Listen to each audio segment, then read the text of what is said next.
You would have heard many guests that come to PGurus say that the United States is paying $40 million per week to the Taliban in Afghanistan. Where's this money coming from?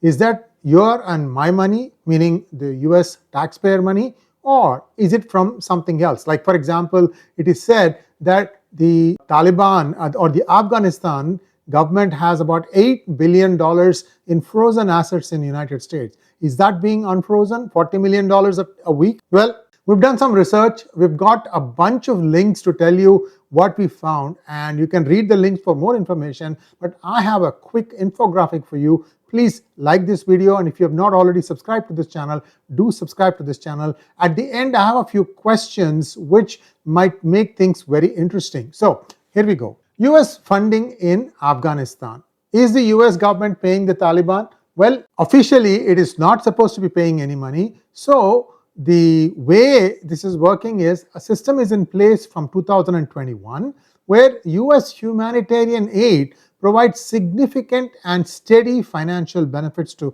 Taliban-controlled government. This infographic breaks down how. The question here is, where is this money coming from? And in the Trump administration, has this money disappeared? That will be the big one.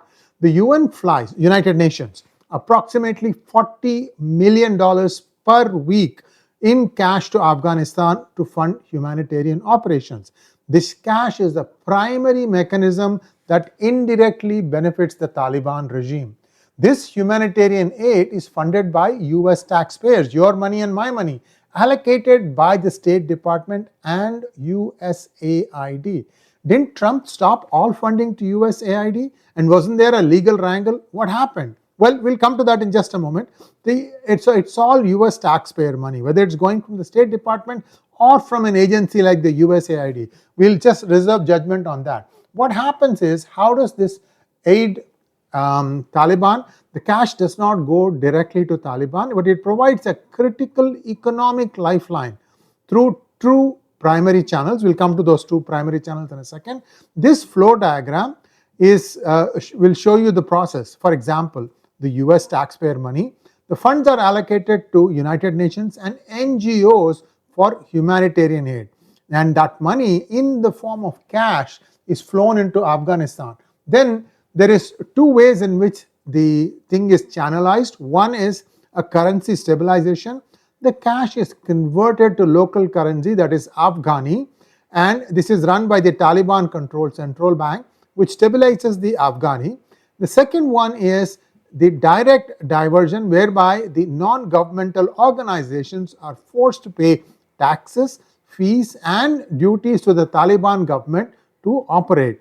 The Taliban also interferes with aid distribution. In other words, it tells, thou shalt pay or thou shalt give food to this person and not to that person, whatever be the wisdom of that.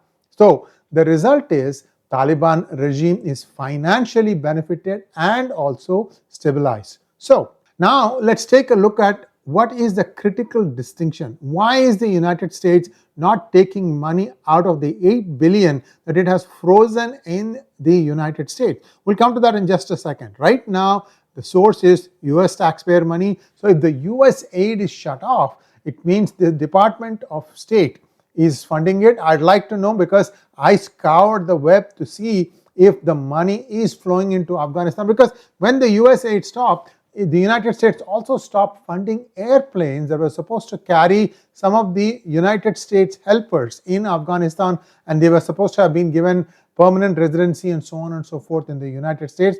All that appears to have been stalled. In that case, where is this $40 million coming from? Where does the Department of State have the budget? Has the Congress approved it? That's the question. Now, there are 7 billion, not 8 billion, I'm sorry, 7 billion total Afghani funds that are frozen in the United States. This money belongs to Afghanistan, but it is not being accessed by the Taliban and is not the source of weekly cash payment. So how are the different ways in which the money from the NGOs is going in? Here are some of the things. It's an illustrative breakdown, 100%. Taxes is about 40%. Then you have fees of about 25%. And you have duties of 15%. This is all taxes, 80%. Utilities 10% for using electricity, and interference is 10%. That's probably, bakshees to just let something through. I don't know why NGOs are going and doing that. Perhaps some of the Christian organizations should go and try and convert Afghanistan into Christian country. Might be very useful, right? The result of all this is a stabilized regime. While the US is not directly writing a check to Taliban, the structure of its humanitarian aid provides a steady, massive, and involuntary financial benefit. But wait, isn't United States trying to stop India from using Chabahar port? Because India was using Chabahar port to give food, aid to Afghanistan. If India doesn't do it, who's going to do it? Are you going to allow the Afghanis to starve United States? If that is the case, then why did you put a hold on Chabahar port? I mean, something just doesn't make sense. There are partners here. India is providing vital food because Pakistan wouldn't allow food aid to go from India to Afghanistan. So you have to go through the Chabahar port. And that road was built by India all the way up to Kabul. And that's how India is sending the money. So why then did the Trump administration try to stop access for India to the Chabahar port?